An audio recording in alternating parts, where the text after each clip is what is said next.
Halo Om Bule Lovers, saya lagi ada di IKN, Ibu Kota Koruptor Nepotisme. Seorang bule mendadak viral lantaran kritikan pedasnya menyebut IKN singkatan dari Ibu Kota Koruptor Nepotisme. Assalamualaikum warahmatullahi wabarakatuh. Waalaikumsalam warahmatullahi wabarakatuh. Alhamdulillah wa syukurillah wa nikmatillah la haula wa la quwata illa billah. Bung kameramen, kabarnya baik kah? Alhamdulillah baik Bung Alfian. Semoga Bung Alfian juga baik. Bung kameramen dipersilahkan untuk membacakan berita yang mau dibahas. Ya, Bung Alfian, ini kembali tentang IKN Bung Alfian. Kita sama mengetahui ada kabar yang namanya Bahlil. Nah, Bahlil ini kan menyampaikan bahwa belum ada investor dengan alasan klaster pertama belum jadi 100%, tapi katanya nanti kalau klaster kedua, kalau klaster 1 udah selesai rampung 100%, baru akan ada investor asing yang masuk. Katanya begitu. Nah, tapi Bu Alfian, kita tidak sedang membahas itu. Dengan omongan Bahlil, berarti kan bisa diduga proyek ikan ini, kalau Pak Edi Mulyadi bilang proyek gagal atau gagal banget, kira-kira gitu. Nah, kemudian yang aneh adalah Raja Juli itu minta lagi dana IKN nambahin 29 triliun sekian lah Bu Alfian. Nah, tapi yang hari ini akan kita bahas adalah tentang bule Bu Alfian. Bule yang menyebut ibu kota koruptor Jadi bule ini menyebut IKN itu adalah ibu kota koruptor nepotisme. Nah, Bu Alfian tahu lah ya, sama seperti kasus-kasus Bu Alfian ditolak di daerah di mana tiba-tiba langsung ada orang lokal bikin aliansi mengecam si bule tersebut. Nah, terlihat sih seperti respon awalnya bagaimana Bu Alfian dengan kelakuan bule itu Bu Alfian. Silakan. Ya, pertama saya kebetulan dengan izin Allah sempat menyimak agak mendalam soal IKN ya Bung kameramen dalam 1-2 hari ini.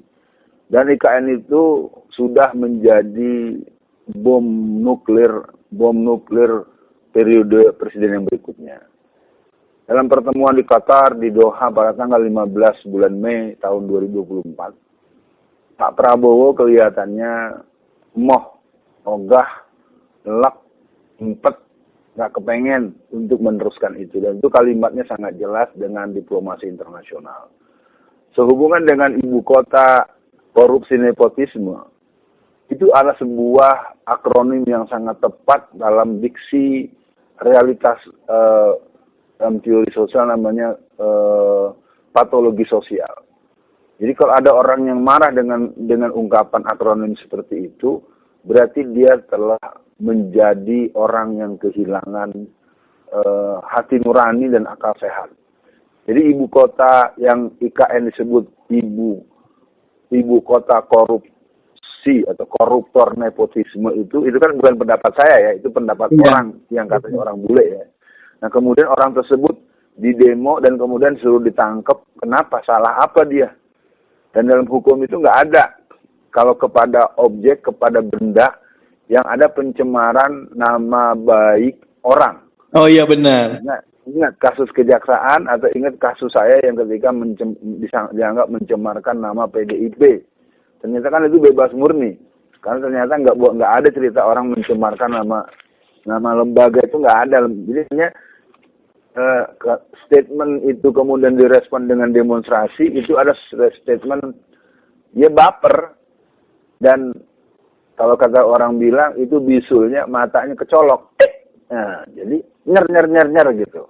Nah, sekarang untuk saya mengatakan bahwa ibu kota korupsi nepotisme itu, ya silakan saja yang bersangkutan kalau memang mau diperlakukan yang jelas itu nanti akan mempermalukan tuan-tuan yang memang semakin hari semakin menunjukkan tidak becus. Karena IKN adalah program mangkrak dan IKN program yang mengalami penyimpangan niat.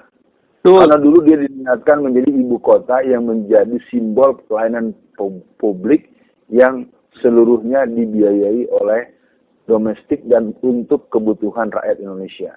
Sekarang 100% IKN itu diserahkan kepada investor. Ini menjadi sebuah kekecewaan dari Pak Andrinov, ya, seorang orang yang ahli secara analisa pembangunan, studi pembangunan, dan orang yang pernah jadi pejabat di kementerian di era-era sebelum ini. Beliau sangat kecewa kenapa kok jadinya IKN ini berubah menjadi tempat bancakan bagi para yang pengen punya duit, bagi para yang pengen punya keuntungan, dengan beberapa catatan-catatan yang membuat bahwa IKN memang layak untuk dihentikan dan layak untuk tidak lagi menjadi program yang prioritas, bahkan dibatalkan. Begitu menurut kesimpulan yang bisa saya pahami. Ya, artinya kan memang ya saya melihat gelagat pemerintah ini kayak ini Bung Alfian. Ini ada proyek gede, uangnya udah digelontorin gede, tapi hasilnya belum ada. Mereka mungkin menutup-nutupi itulah ya. kayak Israel nutupin banyaknya tentara Israel yang mati, kira-kira gitu lah ya. Jadi kalau terlihat publik tuh malu gitu Bung Alfian. Nah Bung Alfian, kan gini Bung Alfian. Ini sampai bule bisa respon begitu, artinya kan ini udah manusia objektif kalau saya pandang gitu Bang Alfian. Karena kenapa? Yeah. Karena saya duga bule ini bukan terafiliasi partai tertentu. Dia tidak oposisi ataupun juga bukan pro rezim, saya kira gitu. Nah jadi kan ini kalau orang bisa objektif melihat IKN, ini kan ya ini memang akal-akalan aja nih proyek. Karena Bu Alfian sampaikan kalah di Jakarta, ibu kota dipindahin. Nah tapi Bu Alfian, yang saya miris adalah kan orang-orang yang meminta agar bule itu disikapi, dideportasi atau dihukum, itu saya lihat seolah-olah orang adat situ, Walfian.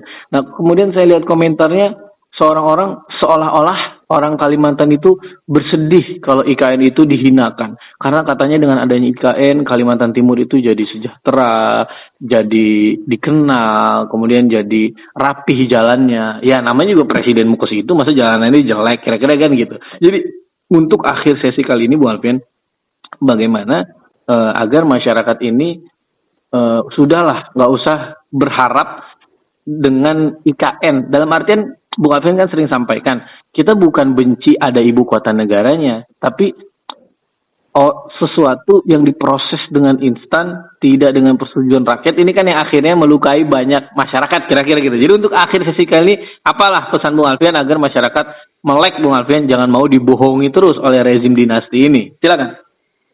Jadi yang pertama, menurut hemat saya, masyarakat yang mengekspresikan kesedihan dan menuntut itu jelas adalah orang-orang yang dieksploitasi. Memang buruk muka cermin dibelah, ya, tak sanggup menjalani misi, lalu Anda kasak kusuk kiri kanan. Ada 4 catatan tentang IKN yang mungkin perlu didengarkan oleh masyarakat. Yang pertama, dia tidak mengalami studi kelayakan yang cukup, sehingga alasan kenapa pindahnya sebenarnya dari awal nggak ada yang bisa menjelaskan. Kecuali memang ambisi seorang yang bernama Joko Widodo yang konon berasal dari Boyolali yang ada di Jawa Tengah. Yang kedua, anggarannya sampai akhir ini anggaran 466 triliun yang dibutuhkan itu belum sampai 20% yang tersedia untuk anggaran yang dibutuhkan itu. Sementara terus-menerus meminta uang APBN, padahal APBN sendiri untuk dana tersisa untuk urusan ini yang sebenarnya juga dipaksakan tinggal 17 triliun. Sehingga permintaan daripada si Raja Juli 29 triliun ini, pertanyaan lu duit buat apaan tong? Iya, ini kelihatan betul. Nah yang ketiga adalah peruntukannya. Peruntukannya merupakan, IKN itu merupakan sebuah keberadaan yang diniatkan sebagai bentuk monumen public service yang keren.